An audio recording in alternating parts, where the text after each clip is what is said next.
Hello viewers, welcome to the another video of Himachal mania. Himachal GK की इस series में आज हम टॉपिक डिस्कस करने वाले हैं, वो रहेगा प्रीवियस ईयर पेपर किसका, नायब तहसीलदार का, जो कि कंडक्ट हुआ था 2018 में। तो मेन एम इस वीडियो को बनाने का यही रहेगा, तो आपको जो है एक आइडिया मिल जाए कि किस टाइप के क्वेश्चन जो है नायब तहसीलदार में पूछे जाते हैं, कितने सब्जेक्ट की कितनी वेटेज रहती है। तो एक बार वीडियो को स्टार्ट करने से पहले सिलेबस पे नज़र डाल लेते हैं। ये प्रीलिम का सिलेबस है नायब तहसीलदार का।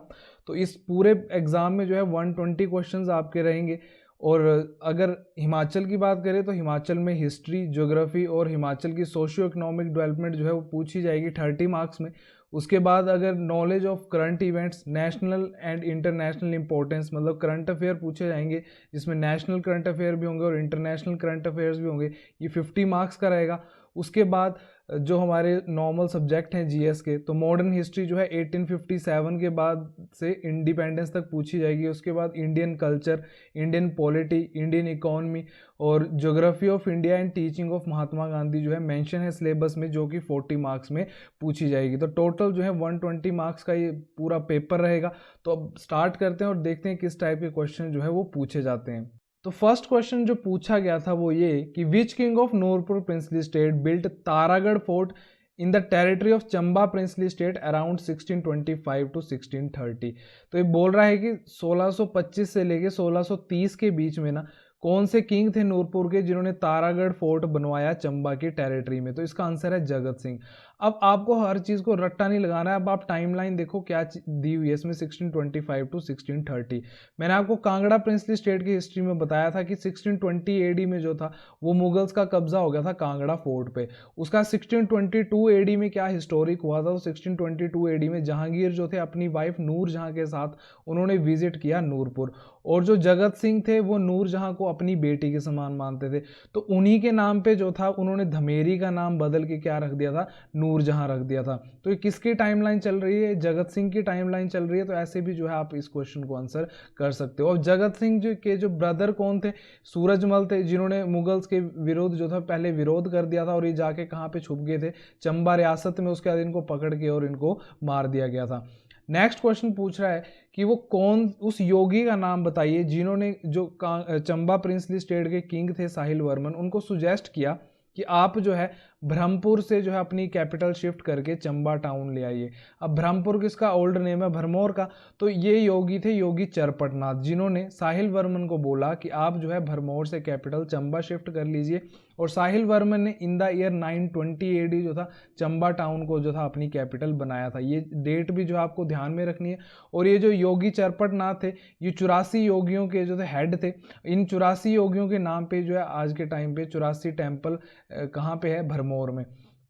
Next, which Mughal emperor got a mosque built inside the Kangra fort. अब कांगड़ा फोर्ट के अंदर एक मस्जिद का निर्माण किसने करवाया? तो जहांगीर ने जब विजिट किया था नूरपुर, तभी जो था इन्होंने एक मस्जिद बनवाई थी कांगड़ा फोर्ट के अंदर। और अभी आप विजिट करोगे तो जहांगीरी दरवाज़ा भी एक वहाँ पे है, वो भी किसने बनाया था, जहांगीर ने बनाया था।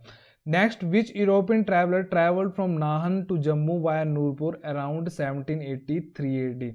अभी सिंपली पूछ रहा है कि 1783 एडी में ना नूरपुर किसने विजिट किया था? तो ये विजिट किया था फोस्टर ने। और मैं आपको बता चुका हूँ कि इनको आपने कैसे ध्यान में रखना है कि 83 किलोमीटर पर आवर की स्पीड से जब आप चलते हैं तो ये जो स्पीड है बहुत ज़्यादा फास्ट होती है। तो ऐसे जो है आप फोस्टर को याद रखेंगे कि ये कब जो थे इन्होंने विजिट किया था नूरपुर को। Next, which king of Kullu princely state was taken prisoner by Suket princely state around 850 to 900 AD.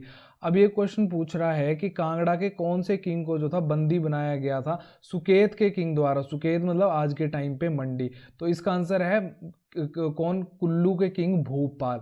और एक भूपाल हमने कांगड़ा प्रिंसली स्टेट में भी पढ़े थे, और उनके बारे में क्या पढ़ा था कि वो जो थे इस्लाम में कन्वर्ट हो गए थे। और मैंने आपको बताया था कि उनको कैसे आपने ध्यान में रखना है, कि आपने भूप की जगह उनको याद रखना है भूलपाल, कि उनसे जो थी वो भूल हो गई थी और वो इस्लाम में कन्वर्ट हो गए थे।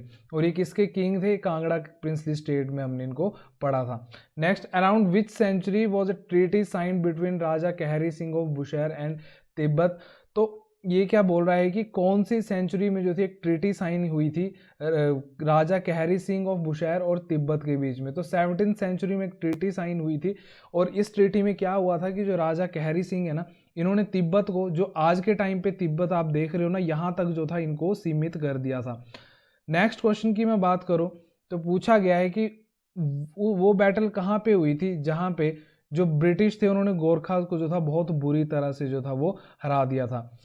अब ये हुई थी जातक हिल्स में, इस चीज को भी आपको ध्यान में रखना है। Next, who founded the ruling dynasty of Hindur princely state. सबसे पहले हिंदौर किसका पुराना नाम है, तो ये नालागढ़ का ओल्ड नेम है। तो ये क्या क्वेश्चन पूछ रहा है, तो ये क्वेश्चन पूछ रहा है कि नालागढ़ का जो था किसने स्टैब्लिश किया था, तो ये थे अजय चंद। इस चीज को आपने ध्यान में रखना है। Next, which two thakurais were made subordinate to Jubbal princely state in 1896 AD। अब बोल रहा है कि जुब्बल के अंडर कौन सी दो रियासतें थी वो आ गई थी 1896 AD में, तो ये थी रावणगढ़ और डाडी। इन दोनों रियासतें जो थी किन के अंडर आ गई थी, जुब्बल प्रिंसली स्टेट के अंडर आ गई थी। कब, 1896 AD में। Next, which king of Bushahr does not support British during 1857 revolt.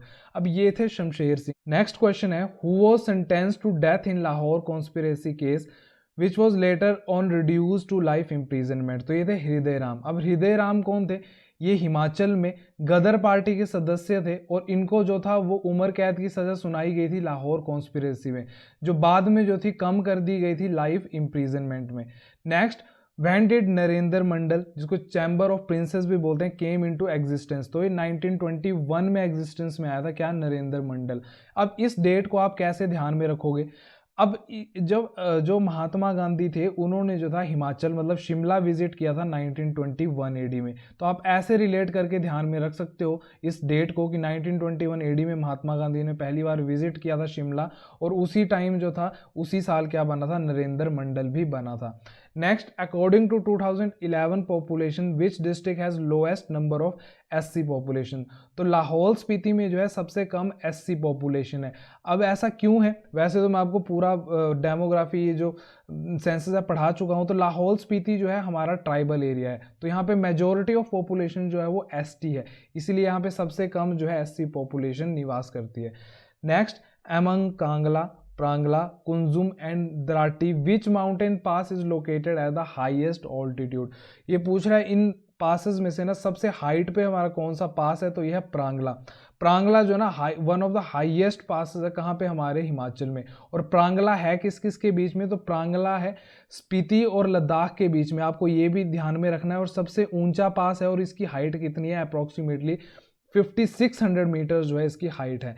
Next, which lake is located between Dodra कवार एंड सांगला ऑफ किन्नौर। तो डोडरा कवार एरिया जो है शिमला का और सांगला वैली ऑफ किन्नौर जो है इसके बीच में बोल रहा है कि कौन सी लेक पड़ती है, तो ब्राडोंसर लेक जो है इन दोनों के बीच में पड़ती है, तो इस चीज़ को आप ध्यान में रखना। नेक्स्ट, जो रिवर्स दी गई हैं उनके साथ उनकी सही ट्राइब्यूटरीज को मैच करना था। तो यमुना की ट्राइब्यूटरी है जलाल, सतलुज की ट्राइब्यूटरी है नोगली, ब्यास की है स्पिन और चेनाब की है म्यार। Next, which glacier feeds the Pabbar river. अब पब्बर रिवर को कौन सा ग्लेशियर जो है पानी प्रोवाइड करता है, तो यह है चंद्रनाहन ग्लेशियर। अब कई बार जो है ना पब्बर रिवर के बारे में क्वेश्चन ये भी पूछा जाता है कि ये कहाँ से जो है निकलती है पब्बर रिवर, तो ये चांसल पीक से निकलती है। और ये सारे पीक्स वाला कहाँ पे हैं, ये शिमला में है, अगर आपको नजर आ रहा होगा। तो इसको देखो आपने कैसे ध्यान में रखना है। अब इसको पूरा पब्बर को जो है आपने ध्यान में रखना है बब्बर से, बब्बर शेर। तो बब्बर शेर जो है हमें बाई चांस कहीं पे मिल जाता है, तो पब्बर रिवर का ओरिजिन पॉइंट कहाँ से है, तो चांसल पीक से है। और वहां पे जो है कौन सा ग्लेशियर है, वहां पे चंद्रनाहन ग्लेशियर है। Next, near which town of Mandi district of Himachal शिकारी देवी सेंचुरी। तो शिकारी देवी सेंचुरी सबसे पहले कहाँ पे है, तो ये मंडी डिस्ट्रिक्ट में है। आप अपनी स्क्रीन पे देख सकते हो, ये रही शिकारी धार, अगर यहाँ पे कहीं नजर आ रही है, ये रही शिकारी देवी। और कहाँ पे किसके नजदीक है, तो ये जो है सुंदरनगर टाउन जो है इसके नजदीक में पड़ता है। नेक्स्ट अगर मैं बात करूं तो पूछा गया है कि with which region of Himachal is Phulaich festival. तो फुलैच फेस्टिवल हमारे कौन से डिस्ट्रिक्ट में मनाया जाता है, तो किन्नौर में मनाया जाता है। Next, when does the Minjar fair started in Chamba. तो श्रावण के दूसरे रविवार को जो है मिंजर फेयर स्टार्ट होता है चंबा में। अब ये क्वेश्चन तो आपने पूरा रट लेना है, सिंपली बहुत बार ये एग्जाम में पूछा जाता है कि मिंजर फेयर कब स्टार्ट होता है, तो श्रावण के दूसरे रविवार को, सिंपल इसका यही आंसर रहता है। नेक्स्ट क्वेश्चन जो पूछा गया है वो ये कि which school of painting deals with nayak nayika theme of रसक प्रिया ऑफ केशव दास। तो जो अर्की स्कूल ऑफ पेंटिंग है ना, वो डील करता है नायक नायिका थीम ऑफ रसक प्रिया ऑफ केशव दास। नेक्स्ट पूछा गया है कि हडिम्बा देवी टेम्पल, लक्षणा देवी टेम्पल, शक्ति देवी टेम्पल और जो हटेश्वरी देवी टेम्पल है ना, इन टेम्पल्स में से कौन सा टेम्पल पैगोडा स्टाइल में है? तो यह है हडिम्बा देवी टेम्पल मनाली। अब कैसा होता है ये पैगोडा शैली? ये जो आप अपनी स्क्रीन पे देख रहे हैं ऐसी होती है पैगोडा शैली, और ये है हडिम्बा देवी टेम्पल, और ये कहाँ पे है? डिस्ट्रिक्ट कुल्लू में है, और इस शैली का जो है ये सबसे ज़्यादा इंपॉर्टेंट टेम्पल है। नेक्स्ट क्वेश्चन की अगर मैं बात करूं तो approximately how many services are covered in Himachal under public service guarantee act? तो 187 सर्विसेज जो है वो कवर्ड की गई हैं under public service guarantee act. ये जो क्वेश्चन है वो इकोनॉमिक सर्वे में से पूछा गया है, तो ये जो है हर फिगर जो है चेंज होती रहती हैं हर साल, तो जो भी रिसेंट इकोनॉमिक सर्वे है वो आपको पढ़ के जाना पड़ेगा इस एग्जाम के लिए। Next, at which place in Chamba district of Himachal there is a sheep breeding farm? तो भेड़ प्रजनन केंद्र चंबा में कहाँ पे है? तो सरोल में है। और वैसे हमारे जो है 5 भेड़ प्रजनन केंद्र हैं पूरे हिमाचल में, तो उनको एक बार देख लेते हैं। तो शिमला में कहाँ पे है? तो यह है ज्योरी में। हमीरपुर में कहाँ है? तो ताल में। उसके बाद चंबा में कहाँ है? तो ये सरोल में अभी हमने पढ़ा। किन्नौर में कहाँ पे है? तो किन्नौर के कड़छम में। और मंडी में कहाँ है? तो मंडी के नागवेन में है शीप ब्रीडिंग फार्म। तो ये 5 के 5 जो है आपको ध्यान में रखने, क्योंकि टाइम टू टाइम सारे मैक्सिमम एग्जाम में ये क्वेश्चन पूछा जाता है। Next, in which district of Himachal Suketi fossil park? तो सुकेती फॉसिल पार्क कहाँ पे है? तो ये सिरमौर डिस्ट्रिक्ट में है। और ये मैं आपको बता चुका हूँ कि एक बार सुकेती ट्राइब्यूटरी भी पूछी जाती है, तो सुकेती किसकी ट्राइब्यूटरी है? तो ये ब्यास की ट्राइब्यूटरी है। Next, who founded the Shri Dhami Prem Pracharini Sabha in July 1939 AD? तो धामी प्रेम प्रचारणी सभा जो है वो किसके द्वारा जो है वो इस्टेब्लिश की गई, फाउंड की गई? तो ये थे भागमल सोठा। इस चीज को आप ध्यान में रखना। Next, what is the approximate percentage of marginal holdings इन हिमाचल? अब मार्जिनल होल्डिंग्स होता क्या है? वो फार्मर्स या कोई भी आप पॉपुलेशन ले लो जिसके पास 1 हेक्टेयर तक ही जमीन होती है या 1 हेक्टेयर से कम लैंड होती है ना, उसको क्या बोला जाता है? Marginal holding. और कितने परसेंट जो लैंड है वो मार्जिनल लैंड होल्डिंग है हिमाचल में? तो 69.78%। अगेन ये क्वेश्चन जो है वो इकोनॉमिक सर्वे से पूछा गया है, और फिगर्स मैंने आपको बोला चेंज होती रहती हैं। Next, in which district of Himachal is Bairadol where 5 megawatt solar project is proposed? तो बैराडोल कहाँ पे है जहाँ पे सोलर प्रोजेक्ट लगने जा रहा है हमारा 5 मेगावाट का? तो यह है हमारे बिलासपुर डिस्ट्रिक्ट में। नेक्स्ट, व्हेन वाज बेटी है अनमोल योजना इंट्रोड्यूस्ड इन हिमाचल? तो बेटी है अनमोल योजना जो है हिमाचल में 2010 से जो है ये स्कीम लॉन्च की गई थी हिमाचल में। Next, which princely state on the Bantony castle building of Shimla town and used it as summer palace? तो कौन सी प्रिंसली स्टेट थी जिसने जो था बैंटनी कैसल जो था उसको खरीद लिया था और उसको अपना जो था summer palace as a use किया था? तो इसका आंसर है सिरमौर प्रिंसली स्टेट। तो ये 30 क्वेश्चन जो थे वो नायब तहसीलदार में हिमाचल में से पूछे गए थे। नेक्स्ट क्वेश्चन जो कि पॉलिटी से पूछा गया है वो ये कि in the 73rd constitutional amendment 1/3 seats for womens are reserve in panchayat under which article? तो ये बोल रहा है कि 73rd कॉन्स्टिट्यूशनल अमेंडमेंट के अंदर 1/3 सीट्स जो हैं वो विमेंस के लिए रिजर्व्ड हैं। तो ये ऐसा कौन से आर्टिकल में लिखा गया है? तो आर्टिकल 243D में लिखा गया है। मैंने आपको बोला कि विमेंस से रिलेटेड जो है एग्जाम में, हिमाचल के एग्जाम में क्वेश्चन पूछे जाते हैं, तो इसको कैसे आपने ध्यान में रखना है? 243D मैंने आपको बताया, तो डी से आपने याद रखना है डॉटर। डॉटर मतलब लड़की, तो लड़कियों के लिए जो है सीट, जो 1/3 सीट है वो हमारी पंचायत में रिजर्व्ड है। नेक्स्ट पूछा गया है कि electoral college for the election of president of India consist of? तो ये क्या बोल रहा है कि जो प्रेसिडेंट के इलेक्शन होते हैं हमारे इंडिया में, वहाँ पे इलेक्टोरल कॉलेज मतलब कि उसमें कौन कौन पार्ट लेता है? तो जितने भी इलेक्टेड मेंबर्स होते हैं दोनों हाउसेस पार्लियामेंट के, मतलब लोकसभा और राज्यसभा में जितने भी इलेक्टेड मेंबर्स हैं, नॉट नॉमिनेटेड, वो, और जितने भी हमारे एमएलएज हैं स्टेट लेजिस्लेटिव असेंबली के जो कि इलेक्टेड हैं वो, तो ये जो है सारे इलेक्टोरल कॉलेज का पार्ट होते हैं प्रेसिडेंट के इलेक्शन में। Next, which article of Indian constitution empower president all executive power? तो सिंपली पूछ रहा है कि प्रेसिडेंट की जो एग्जीक्यूटिव पावर है वो इंडिया के कौन से आर्टिकल, कॉन्स्टिट्यूशन के कौन से आर्टिकल में दी गई है, तो आर्टिकल 53 में मेंशन है प्रेसिडेंट की एग्जीक्यूटिव पावर्स।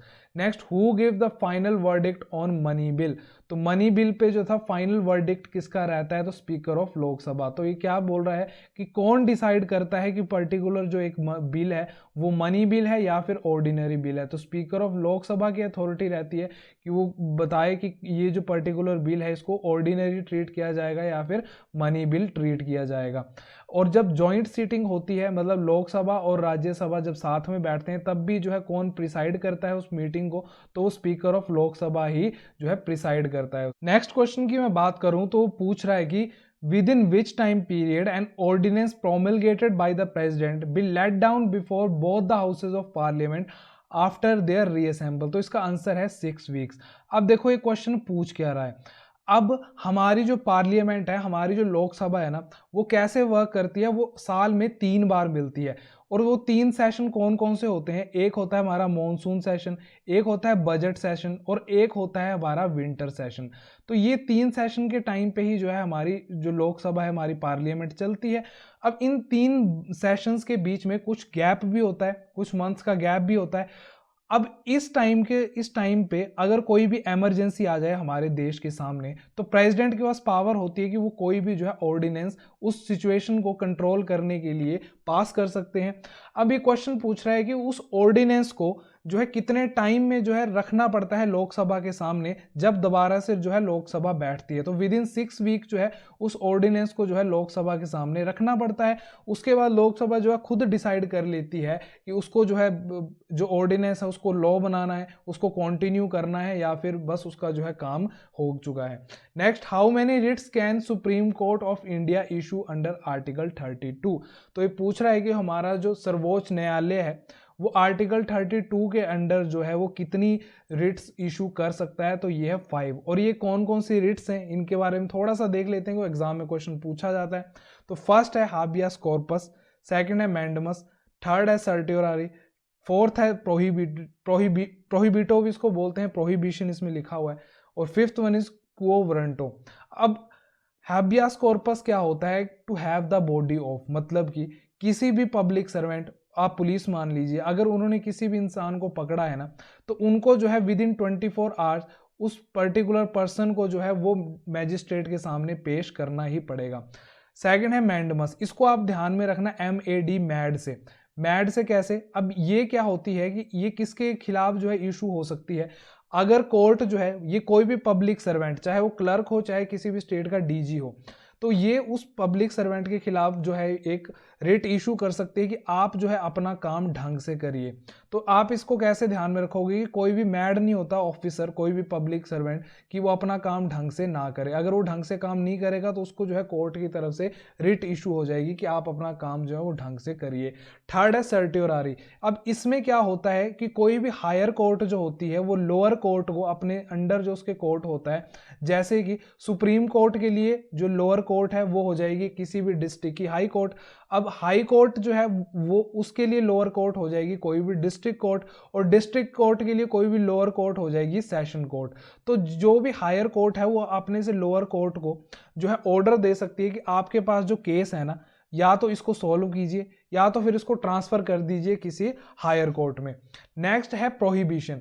तो प्रोहिबिशन में क्या होता है कि अगर कोई भी लोअर कोर्ट अपनी ज्यूरिडिक्शन को जो है वो एक्सीड कर जाती है, मान लो कि हिमाचल जो हाई कोर्ट है उसकी एक पर्टिकुलर ज्यूरिडिक्शन रहती है कि विद इन हिमाचल ही जो है वो केसेस लेगी, बट वो कहीं पे हरियाणा का कोई केस देखने लग जाए जो कि उसकी ज्यूरिडिक्शन में नहीं आता है, तो जो हायर कोर्ट है उसको बोलती है कि आप इस केस को पर्टिकुलर जो है जिस ज्यूरिडिक्शन में आता है जिस कोर्ट की, वहां पे जो आप इसको ट्रांसफर कर दीजिए। नेक्स्ट है हमारी रिट, वो है क्वो वारंटो। क्वो वारंटो का मतलब होता है अंडर व्हाट अथॉरिटी। अब इसमें आप मान के चलिए कि कोई भी, आप मान लीजिए कि कोई भी पब्लिक सर्वेंट है, कोई भी IAS ऑफिसर है, वो कोई भी DC है, कोई DC जो है 60 ईयर्स में जो है वो रिटायर हो गया।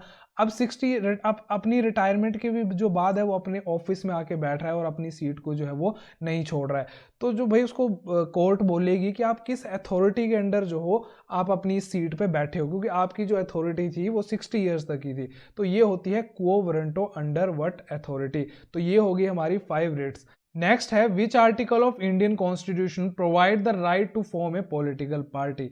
तो article 19 section 1 sub section C के अंडर जो है आपके पास राइट है कि आप अपनी पॉलिटिकल पार्टी जो हो इस्टेब्लिश कर सकते हो। Next, article 1 of the constitution described India as. तो जो हमारा अनुच्छेद 1 है भारतीय संविधान का, उसने जो है इंडिया को क्या मेंशन किया है, तो India A union of states. तो इस चीज को आप ध्यान में रखना।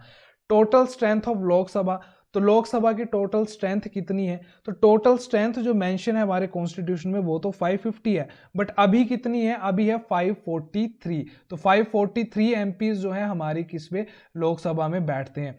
अब पहले क्या होता था कि जो 2 एंग्लो इंडियन सीट थी वो नॉमिनेट की जाती थी प्रेसिडेंट के द्वारा, बट जनवरी 2020 में क्या हुआ कि एक बिल पास किया गया, एक अमेंडमेंट की गई, उसके बाद जो था ये जो 2 सीट्स थी एंग्लो इंडियन की, इनको जो था एबॉलिश कर दिया गया।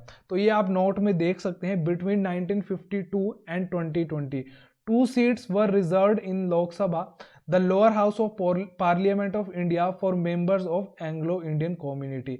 इन जनवरी 2020 the Anglo-Indian reserved seats in Parliament and state legislature of India were abolished by the 104th Constitutional Amendment Act 2019। तो ये जो एक्ट है 104th Constitutional Amendment Act, ये भी आपको ध्यान में रखना है क्योंकि ये एक तरह का करंट का क्वेश्चन है। तो अब जो है एंग्लो इंडियन की जो सीट है वो नहीं है, तो टोटल कितनी स्ट्रेंथ हो गई अब हमारी पार्लियामेंट की, 543। नेक्स्ट क्वेश्चन की मैं बात करूं तो वो हिस्ट्री से पूछे गए हैं। तो फर्स्ट क्वेश्चन है, the first factory act was pass during the reign of. तो लॉर्ड रिपोन के टाइम पे 1881 में फर्स्ट फैक्ट्री एक्ट जो है हमारे इंडिया में पास किया गया था। और इनके बारे में एक चीज मैंने आपको क्या बताई है, इन्हीं के टाइम पे जो फर्स्ट साइंटिफिक सेंसस हुए थे हमारे, वो कंडक्ट कराए गए थे।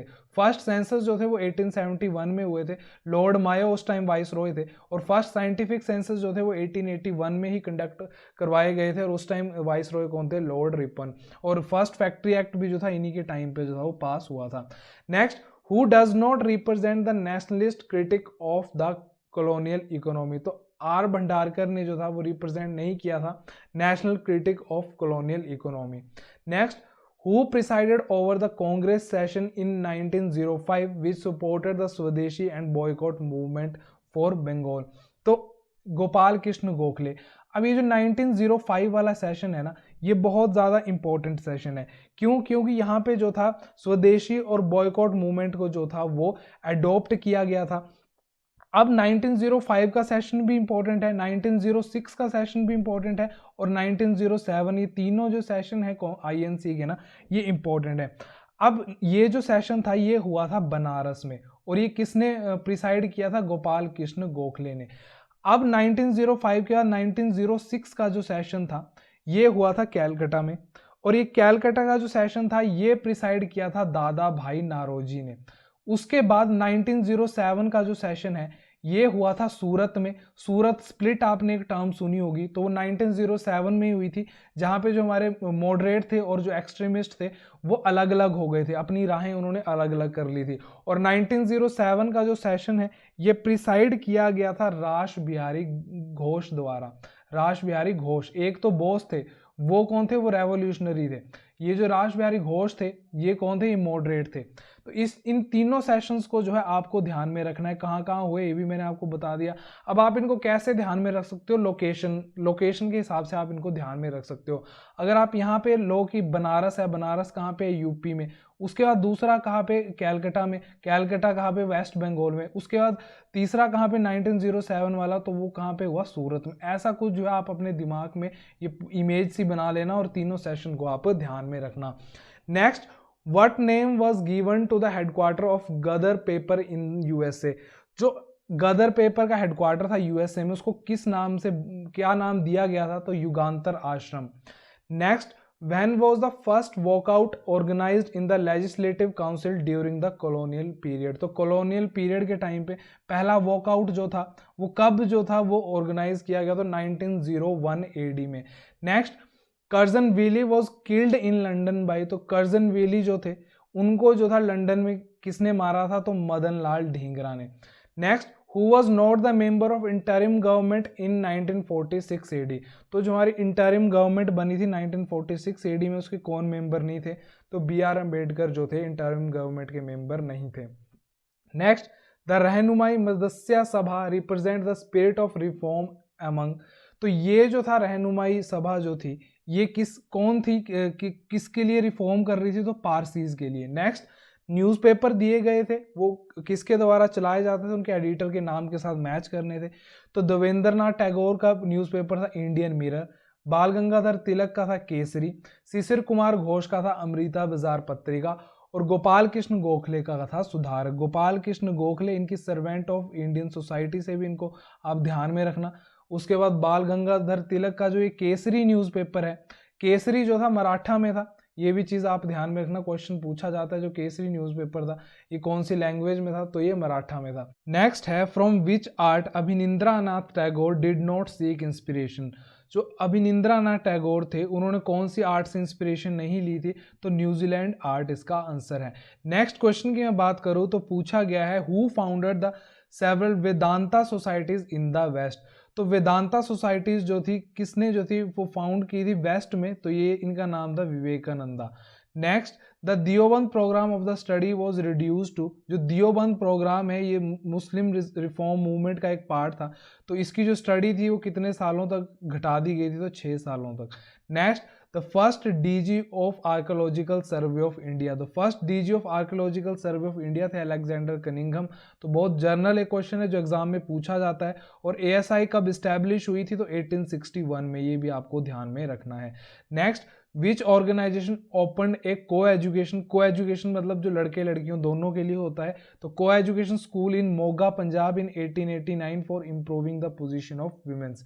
तो देव समाज ऑर्गेनाइजेशन थी जिसने जो था ये स्कूल खोले थे, कहाँ पे? पंजाब में। The first book written by Mahatma Gandhi ji was. तो पहली बुक जो महात्मा गांधी जी द्वारा लिखी गई वो कौन सी थी? Hind Swaraj. Next, the Dandi march was started by Gandhi ji on. तो गांधी जी ने जो दांडी मार्च था वो कब स्टार्ट किया था? 12 मार्च 1930 को। ये तो एक हिस्टोरिक डेट है, तो ये आपको ध्यान में रखनी ही है। नेक्स्ट है, in which special session of the Congress Gandhi ji presented for approval of his idea of satyagraha against the government. मतलब सिंपली ये पूछ रहा है कि कौन सा वो स्पेशल सेशन था जिसमें गांधी जी ने जो था अपना सत्याग्रह को एक बार इंट्रोड्यूस किया था गवर्नमेंट के खिलाफ। तो ये स्पेशल सेशन जो था कैलकाटा में हुआ था, कब? 1920 एडी में। अब 1920 में जो थे ना 2 सेशन हुए थे कांग्रेस के। जब आईएनसी के दिसंबर में, आपको जो पता ही कि हर साल जो थे दिसंबर में सेशन होता ही था, तो एक तो ये स्पेशल सेशन आपको ध्यान में रखना है। ये कहाँ पे हुआ था? तो ये कैलकाटा में हुआ था। और ये किसके द्वारा जो था प्रिसाइड किया गया था? तो ये लाला लाजपत राय जी द्वारा जो था ये प्रिसाइड किया गया था। और दूसरा जो नॉर्मल सेशन था वो हुआ था नागपुर में, ये जो आपको ध्यान में रखना है। और ये किसके द्वारा जो था वो प्रिसाइड किया गया था? तो ये थे सी विजय राघव चरिया जो थे, उन्होंने इसको प्रिसाइड किया था। तो ये दोनों सेशन जो है बहुत ज़्यादा इंपॉर्टेंट है, तो ये दोनों जो है आपको ध्यान में रखने हैं। और किसने प्रिसाइड किया ये भी आपको ध्यान में रखना है। नेक्स्ट पूछ रहा है कि when did Gandhi realise that His struggle in India was not based on the non-violence of the brave। तो ये उनको कब पता लगा गांधी जी को? तो ये 1947 एडी में। Next, which is not the feature of Gandhi ji theory of trusteeship. तो ये बताना था, 3-4 ऑप्शन दिए थे, तो उसमें बताना था कि कौन सा जो है वो फीचर नहीं है गांधी जी की ट्रस्टीशिप की थ्योरी का। The government should be made the honour of the lives of the people. मतलब कि सरकार को जो है वो मालिक बना दो लोगों की जिंदगी का। तो ये जो थी वो फीचर नहीं था गांधी जी की ट्रस्टीशिप की थ्योरी का। Next, which social reform was not considered essential by Gandhi ji for the transformation of the society. तो एवोल्यूशन ऑफ वर्ना सिस्टम जो था it is not considered essential by Gandhi ji for transformation of society. Next question जो economic subject से पूछे गए हैं, तो first question है which rate is not determined by Reserve Bank of India. तो इसका आंसर है प्राइम लैंडिंग रेट। अब प्राइम लैंडिंग रेट क्या होता है? ये वो रेट है जिसपे जो बैंक हैं वो लोन देते हैं कॉमर्शियल इंस्टीट्यूशंस को। कॉमर्शियल इंस्टीट्यूशन कौन से? जैसे NBFC, non banking financial institution, NBFC वगैरह जो होती है उनको जो लोन दिया जाता है उसको बोलते हैं प्राइम लैंडिंग रेट। तो इनमें जो है ये किस रेट पे जो है, किस परसेंट पे जो है इनको लोन देंगी, तो इस पे जो है आरबीआई का कोई हाथ नहीं होता है। Next, who is known as the father of white revolution in India? तो वी कुरेन जो है उनको बोला जाता है father of white revolution India में। और 26 नवंबर को जो है हम बनाते हैं नेशनल मिल्क डे। और 26 नवंबर को ही जो है हम 26 नवंबर 1949 को जो है हमने अपना कॉन्स्टिट्यूशन अडॉप्ट किया था, जो कि फोर्स में आया था 26 जनवरी 1950 को। तो इतनी चीज जो है आपको ध्यान में रखनी है। Next, when did KCC scheme? KCC scheme means Kisan credit card scheme for farmers started in India. तो 1998 एंड 1999 के बीच में जो थी ये स्कीम इंडिया में आई थी। Next, the concept of small scale industries was brought to force by the, जो स्मॉल स्केल इंडस्ट्री का कंसेप्ट है वो कैसे जो था वो फोर्स में आया, तो किसके थ्रू आया? तो इंडस्ट्रियल पॉलिसी रेजोल्यूशन 1956 के थ्रू। Next, who recommends the MSP and issue price? तो एमएसपी को जो है वो कौन डिसाइड करता है? तो commission for agriculture cost and prices. Next है Indian economy is a type of, तो इंडियन इकोनॉमी जो है वो मिक्स टाइप की इकोनॉमी है। तो इसमें क्या होता है कि दोनों फीचर्स होते हैं, कैपिटलिस्ट इकोनॉमी के भी और सोशलिस्ट इकोनॉमी के भी। तो इस चीज को आपको ध्यान में रखना है। Next, when was population policy been implemented? तो 15 Feb 2000 को जो था पॉपुलेशन पॉलिसी इंप्लीमेंट की गई थी। Next, what is the basic objective of public distribution system? तो जो सस्ता अनाज देने का एक पूरा सिस्टम चलाया गया है इंडिया में, उसका जो है मेन ऑब्जेक्टिव क्या है? ताकि जो फूड सिक्योरिटी रहे अमंग पुअर्स। तो the second green revolution is focused on, जो सेकंड ग्रीन रेवोल्यूशन है उसका मेनली फोकस क्या है? तो एग्रीकल्चर स्टेबिलिटी, एनवायरमेंट इश्यूज और रिड्यूसिंग रूरल इम्बैलेंसेस। नेक्स्ट है which sector of Indian economy has disguised unemployment? तो ये जो अनएम्प्लॉयमेंट है, डिस्गाइज्ड अनएम्प्लॉयमेंट, ये कहाँ पे देखने को मिलती है? तो एग्रीकल्चर में। अब ये किस टाइप की अनएम्प्लॉयमेंट होती है? मान लो कि अगर एक कोई भी एक आप पीस ऑफ लैंड ले लो, मान लो कि एक खेत है, अगर मान लो यहाँ पे कि 2 आदमी जो है काम कर रहे हैं, तो यहाँ पे जो पर यूनिट निकाल पा रहे हैं, मान लो 10 यूनिट ही जो है यहाँ से ये आउटपुट निकाल पा रहे हैं। अब हर एक जगह की जो होती है एक प्रोडक्शन कैपेसिटी होती है। अब यहाँ पे अगर 3 लोग भी आ जाएं या मान लो 4 लोग भी आ जाएं, तब भी ये जो पूरा पीस ऑफ लैंड है ना, तो ये 10 यूनिट ही निकाल पाएगा। अब यहाँ पे मान लो कि 10 लोग जो हैं वो फार्मिंग करने लग जाएं, तब भी 10 यूनिट ही जो है वो प्रोडक्टिविटी निकाल रहा है। तो इस चीज को बोलते हैं डिस्गाइज्ड अनएम्प्लॉयमेंट, कि बिना किसी प्रोडक्टिविटी इंक्रीज हो नहीं रही है, बट वहां पे जो लोग हैं वो ज्यादा जो है इंक्रीज हो रहे हैं। इसको आपने कैसे ध्यान में रखना है? तो इतने सारे लोग जो है यहाँ पे इकट्ठा हो जाएंगे, तो जब भी हम कहीं रश में जाते हैं तो हम बोलते हैं कितना डिस्कस्टिंग सा जो है माहौल है। तो ये डिस्गाइज्ड अनएम्प्लॉयमेंट कहाँ पे हमें देखने को मिलती है? एग्रीकल्चर में। नेक्स्ट क्वेश्चन जो हमारे जर्नल साइंस से पूछे गए हैं, तो फर्स्ट क्वेश्चन है कि 1 horse power of electric power is equals to, तो 746 वाट होते हैं 1 हॉर्स पावर में। Next, when a bar magnet suspended freely with a thread it will always rest along, तो जब भी हम मैग्नेट को एक धागे से फ्रीली लटका देते हैं तो वो कहाँ पे जाके स्टेबल होती है, किस डायरेक्शन में? तो नॉर्थ से साउथ की ओर जो है वो जाके स्टेबल होगी। नेक्स्ट क्वेश्चन पूछ रहा है कि जो सीएनजी कंप्रेस्ड नेचुरल गैस होती है उसमें मेन जो है कौन सी गैस रहती है? तो methane. Next, the short sightedness जिसको मायोपिया बोलते हैं, उसको जो है कौन से लेंस लगा के ठीक किया जा सकता है? तो कनकेव लेंस। ये जितनी भी एप्लीकेशन है ये सारी जो है हमारी एनसीईआरटी में दी हुई हैं, तो वहां से जो है आप जर्नल साइंस का जो अपना पूरा पोर्शन रहेगा उसको आप तैयार कर सकते हैं। Next, which one is responsible for souring of milk? तो मिल्क जो है किससे, सोरिंग ऑफ मिल्क जो है किससे होता है? तो लैक्टिक एसिड से। Next, which is the most abundant metal in earth crust? तो अर्थ क्रस्ट में जो है सबसे ज्यादा कौन सा मेटल मिलता है? तो एल्यूमिनियम। इस चीज को आप ध्यान में रखना। एक टर्म आती है सियाल, सिलिका और एल्यूमिनियम, तो एल्यूमिनियम जो है सबसे ज्यादा मिलता है अर्थ की क्रस्ट में। Next, atoms of different elements with different atomic number which have same mass number are known as, तो इनको हम बोलते हैं आइसोबार्स।